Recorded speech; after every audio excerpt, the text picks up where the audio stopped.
let's look at the dividend discount model. So the dividend discount model is a method used to predict the price of a company's stock based on the theory that its present day price is the sum of all its future dividend payments when discounted back to their present value. Okay? The utility of this method is that it calculates the fair value of a stock regardless of current market conditions. Okay? So let's look at a one-year investor first. Okay, so this is the introduction, the basis. So this is a one-year investor, therefore we have period 0 and we have period 1. Okay, so year 0, year 1, year 0 being now. And then below we have the cash flows. So for an investor, we first have minus the price in year 0, so now, because the investor is paying the price of the stock to buy it. And then in 1 year time, the investor gets the dividend back as well as the price in 1 year at which he sells it. Okay? So from these cash flows, from this timeline, we can derive a formula for the price of the stock. Okay? And as you can see, the fair value of a stock, so P0 now, is equal to the dividend in 1 year plus the price of the stock in 1 year, and then we have to discount it by the cost of equity. Okay? And we do this in order to discount it back to its present value. Okay? Therefore, this is the formula for today's price, okay, of a stock. And then let's look at a multi-year investor. So when we have more than 1 year. So as you can see, we have year 0, year 1, year 2. So first, of course, the investor pays a certain amount of money to buy the stock, which is why the cash flow is negative here. So minus the price of the stock today. Then in year 1, the investor gets the dividend that the stock pays. And then in year 2, when he sells the stock, he gets, again, dividend 2 plus the price at which he sells it. Okay? So as you can see, the investor gets the price of the stock only when he sells it back, okay, so in the last year. And in the years where he doesn't sell it, he only gets the dividend. And so again, from this timeline, we can derive the formula, which is that PO, so the price today of the stock, is equal to the dividend in year 1, which we need to discount, plus, again, the dividend in the second year, plus the price of the stock in the second year, and then we discount it by the cost of equity to the power of however many years. Okay, so 2 in this case. Okay. So let's look at how to decompose this formula to find the dividend yields, capital gains, and the total returns. Okay.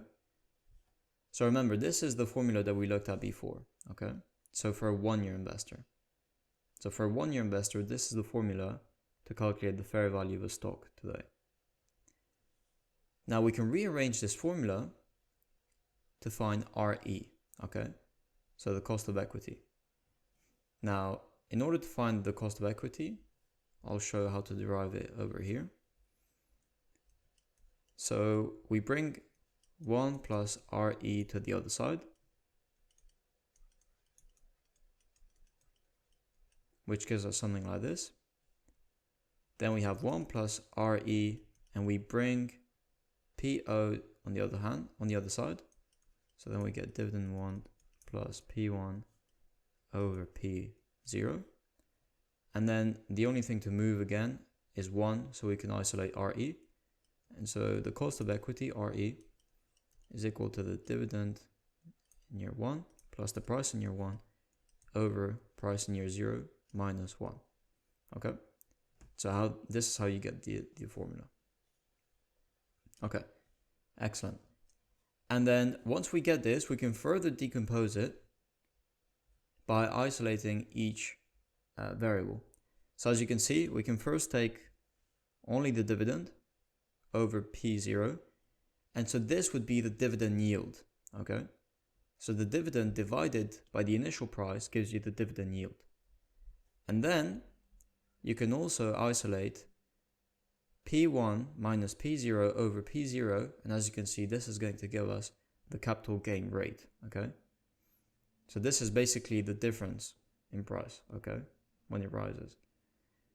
Okay, and so this is the capital gain rate. Okay, so let's look at some exercises where this is going to make more sense.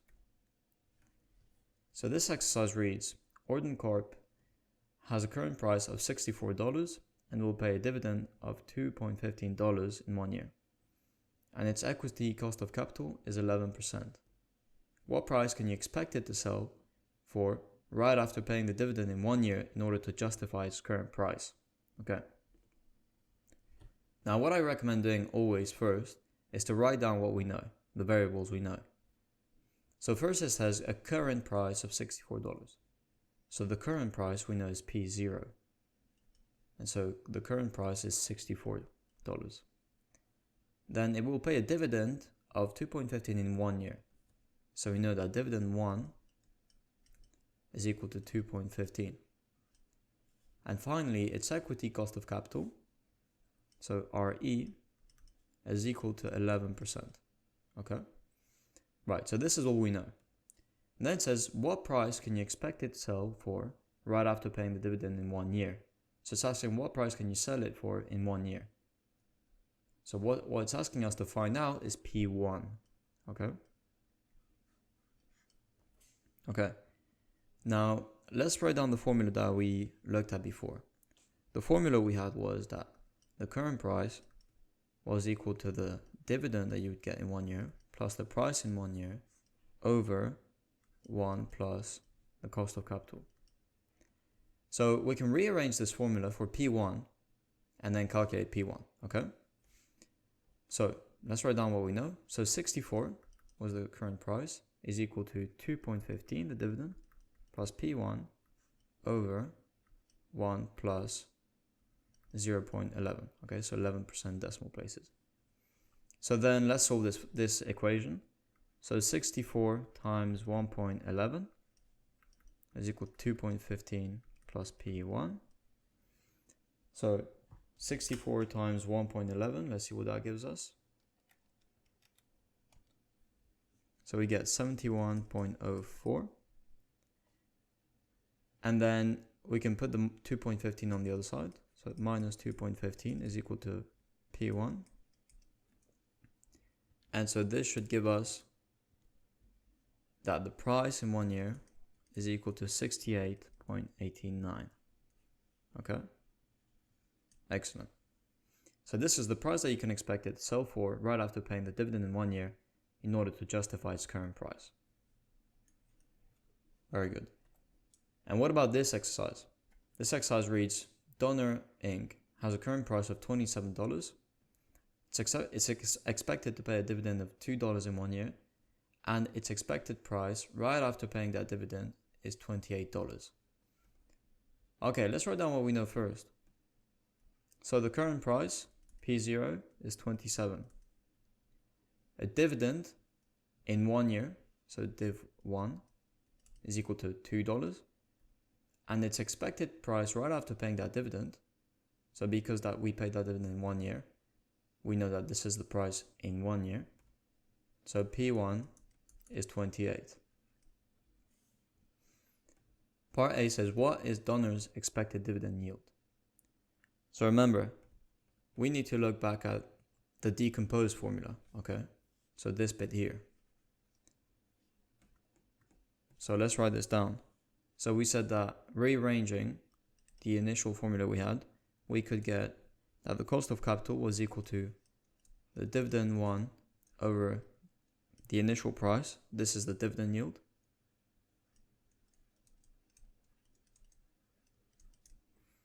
And then plus P1 minus PO over PO. And this would give us the capital gain rate.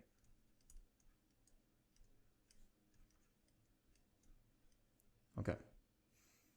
Very good. And RE was the equity cost of capital.